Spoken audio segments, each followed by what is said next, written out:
In this video, we shall be discussing the two broad categorization of economics. By that I mean the two broad branches of economics, namely microeconomics and macroeconomics.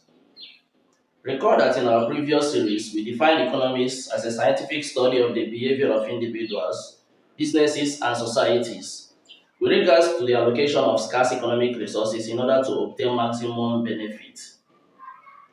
By this definition, we mean that what economists do is to study the behavior of individuals, behavior of businesses, and behavior of the entire societies as it concerns allocation of resources. And by so doing, economists are interested in establishing a discernible pattern or a predictable pattern. Hence, an economist might be interested at understanding how a particular firm, let's say a rice processing firm, behaves each time the prices of the products increases in the market. And the economist might further pay attention to what happens to employment in that industry. He might be concerned about how much does labor employment increase or decrease as a result of changes in the price of the rice which the firm produces. And at the end of the day, he might come to the conclusion that each time the prices of rice rises in the market, that the firms usually increase the output they supply, which usually result in them increasing the factor of production they engage. Hence, he might establish that as price of rice increases in the market, that the quantity of output supplied by that firm usually increase and the number of people that are employed are working for the firm usually increase too. For the purpose of economic analysis and for simplification, economies of countries are usually broken down into three basic economic segments or economic sector or economic units, with each of these three basic segments consisting of various number of economic agents and actors operating within them. These basic economic segments or units are the household sector, the business sector, and the government sector. These are the three basic economic units that can be found within every economy of the world. The household sector consists of families and individuals who constitute the consumers in such economy. So the household sector have consumers who act as the economic agents within them, and these consumers are the people who take decisions regarding the allocation of their limited resources, sometimes income, in terms of how much quantities of goods and services that they can consume. The household sector are equally the suppliers of factors of production, hence they supply labor services and other inputs such as capital, land and entrepreneurship to the business sector, and in exchange, the business sector pays the household sector for the factors of production they have supplied to them. By that means, the household sector gets income, and with this income, the household sector can use that income to purchase the goods and services which the business sector produce. However, some of the income that the household sector receive by supplying factors of production to the business sector might not all be consumed, and some of the income might be saved, while some can be used to pay taxes. The second basic economic unit is the business sector, and the business sector consists of myriads of firms and industries producing various goods and services in the economy. Hence, the business sector constitutes or the producers in the economy. The business sector are the ones that take basic economic decisions regarding allocation of scarce factors of production in terms of what quantities of goods and services will they produce and what are the prices they are going to charge for those goods and services. The business sector as an economic unit is usually guided by profit motive. Hence, they mobilize factors of production which enables them to produce goods and services which they sell to household in order for them to make a profit. The third economic sector that can be found in every economy is the government sector, which is saddled with the responsibility of regulating economic activities.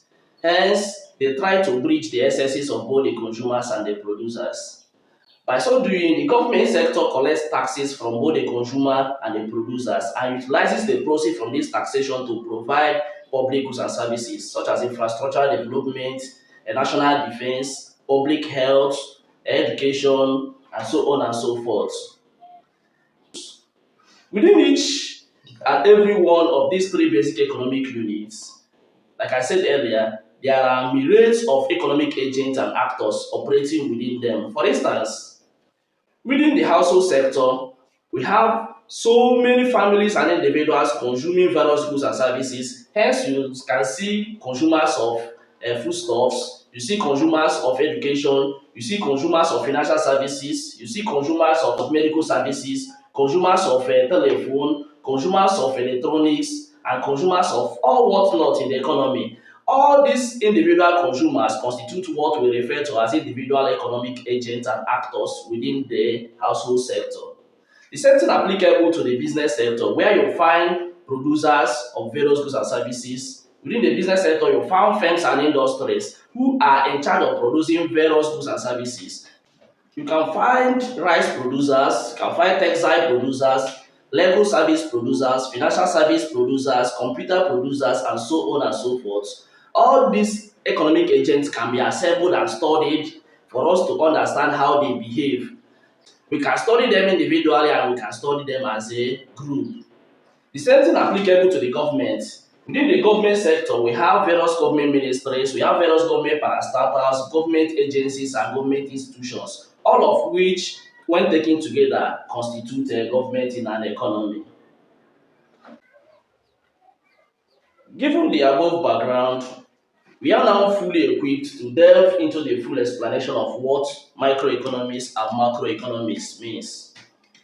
From the word microeconomics, it is obvious that microeconomics deals with a small segment of the economy, while macroeconomics deals with a large segment of the economy. More formally, microeconomics in its simplest form is the study of the economic decision-making behavior of individual economic agents, such as individual consumers, individual producers, and government agencies. We said that microeconomics analyzes how those agents make decisions regarding the allocation of scarce resources, how they interact with each other, and how they respond to incentives.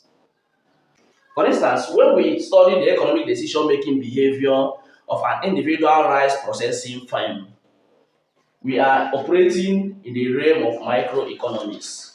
Since we are concerned only with activities of a single individual economic agent, taken in isolation of other economic agents. The same thing applicable when we study the economic decision-making behavior of individuals that are consuming particular goods and services. For instance, consumers of a computer equipment, or consumers of electronic equipment, or consumers of foodstuff and other goods and services. Microeconomics seeks to answer various questions such as how do consumers determine the optimal quantities of goods and services to consume? Or how do producers determine the optimum quantity of goods and services to produce and how much prices they should charge for each of the commodities? How do producers and consumers interact within the market in order to determine the equilibrium price and equilibrium quantity?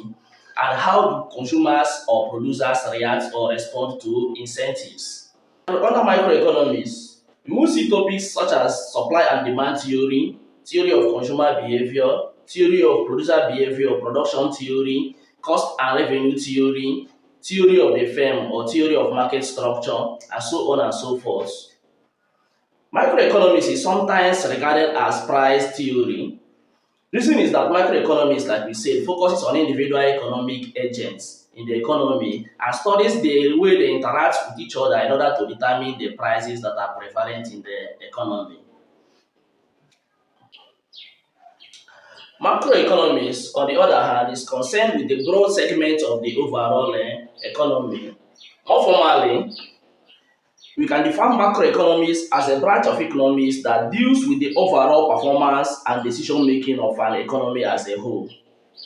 It studies the allocation of resources in the overall economy by analyzing aggregate behaviors and trends such as aggregate consumption and aggregate production. By this, you know that when we analyze the activities of all consumers in an economy taken as a group, instead of taking them as an individual, when we analyze all consumers' behavior in an economy simultaneously, we are engaged in the broad spectrum of the economy. Hence, we are dealing with macroeconomics. The same thing applicable when we study the activities of government agencies, parastatal institutions, and all whatnot taken together. Hence, when we take a broad study of the government sector entirely, we are dealing with macroeconomy. The same thing applies to the business sector when taken together as a group and studied in terms of their behavior instead of segregating them. Under macroeconomics, we have topics such as aggregate demand and aggregate supply model, consumption theory, investment theory, theory of unemployment and inflation, national income accounting, and so on and so forth. Macroeconomics has various goals and objectives which it seeks to achieve. And one of those goals is the goal of sustainable economic growth, which is concerned with increasing the quantity and quality of goods and services produced in an economy over time. The second goal is the goal of full employment, which is concerned with the minimization of the rate of unemployment and underutilization of capitals available in an economy. The third is the goal of price stability, which seeks to minimize high level of price fluctuations in the economy, meaning that it tries to minimize high level of inflation or deflation in the economy. The fourth is the goal of equitable income distribution, which seeks to reduce high level of inequality and high level of poverty in the economy. The fifth goal is the goal of balance of payment stability, and this goal seeks to ensure a balance between exports and imports of goods and services, hence avoiding excessive trade deficit or trade surpluses. Finally, we have the goal of economic development, which seek to improve the social well-being of the citizens. Achievements of the above mentioned goals are sometimes interconnected, such that achievement of one of the goals sometimes lead to the achievement of the other goals. For instance, achievement of the goal of low level of unemployment, in the other hand, will ensure that there is already achievement of goal of increased productivity. The same thing applicable with the achievement of the goal of price stability and the goal of economic growth. Worthy of note is that the achievement of the above mentioned macroeconomic goals depends to a large extent on the economic policy actions and policy activities of government. Hence, leading us to the role of the government as an independent economic unit. The role of government in the economy becomes necessary in order to bridge the inefficiencies which may occur as producers and consumers continue to interact in the economy in order to produce and consume goods and services. This is because the goals or objectives of the consumer are usually different from the goals or objectives of the producer. Take for instance, producers are usually driven by profit motive, hence they operate in the economy solely to make a profit. In the course of producing goods and services, it becomes a possibility that certain goods and services may not be considered profitable by a business sector. Hence, the production of those goods and services will not occur because maybe because the cost of producing those goods and services are too much, or whatever thing may breed about the business sector viewing those kind of businesses as not profitable. But the essence of it is that since they are driven by profit motive, they are only going to produce goods and services which they consider very profitable. Hence, if the government thinks that production of certain goods and services are very necessary for the growth of the economy, even though the business sector thinks it is not profitable, the government might directly intervene in the economy either through direct production of that particular goods and services or through giving incentive to producers. Hence, it's either the government secures factors of production and delve into direct production of such goods and services in order to ensure that such goods are produced within that economy, or they give incentives to the producers in order to minimize the cost of production for the producers, hence encouraging them to produce those goods and services. And such incentive could come either in the form of subsidy or in the form of tax benefit. Hence, governments can provide financial assistance to producers of certain commodities either in the form of subsidies or through tax exemption or other tax benefits. All these are aimed at ensuring that there is a reduction in the cost of producing those goods and services such that the production of those goods and services can be encouraged. Similarly, consumers consume in order to maximize satisfaction or utility. derived from consuming certain goods and services. Hence, for them to ensure that utility is maximized, consumers usually compare the satisfaction they are going to derive from consuming goods and services with the cost of buying such goods and services. Hence, in the course of consumption decision, it is a possibility that the time will reach when consumers will consider consumption of certain goods and services as not being worth it. Hence, they will not want to consume such goods and services because they would consider that the cost they are going to incur in order to obtain those goods and services are going to be greater than the satisfaction that they are going to obtain when they consume such goods and services. What happens when consumers do not consume goods and services that are produced in an economy? The implication is that there are certain goods and services that will be produced and such goods and services will not be consumed. And when goods and services are produced without consuming them, it sends a bad signal to producers that such goods and services are not being wanted. Hence, it will lead to some of the firms that are producing those goods and services either to close operation or to reduce the scale of their production. And all this entails relinquishing some factors of production, including labor. And given that one of the goals that macroeconomics seeks to achieve is the goal of reduction in unemployment, government do not encourage firms from relinquishing themselves from production of certain goods and services, especially if they consider such goods and services as being very necessary for the growth of the economy. Hence, government has to do something in order to ensure that those goods and services that are being produced by producers are consumed. Even if the household sector feels that those goods and services are too expensive, government has to come with certain incentive in order to promote the consumption of such goods and services. To do this, government can intervene in the economy directly by purchasing those goods and services, especially if those goods and services fall under the category of inputs with which they could use in providing public goods and services such as infrastructural development, medical health care, and national defence and so on and so forth. Government might as well purchase those goods and services from the producers and resell them to the consumers at a reduced price. This is usually significant, especially in the agricultural sector, where it is possible that government would buy farm inputs from the producers and resell those farm inputs to agricultural farmers or to farmers at reduced prices. Another example is the fuel subsidy example, whereby government pays part of the full cost of fuel consumed by citizens in order to ensure that there is a reduction in the cost of those commodities, and hence there is an increase in the consumption of fuel.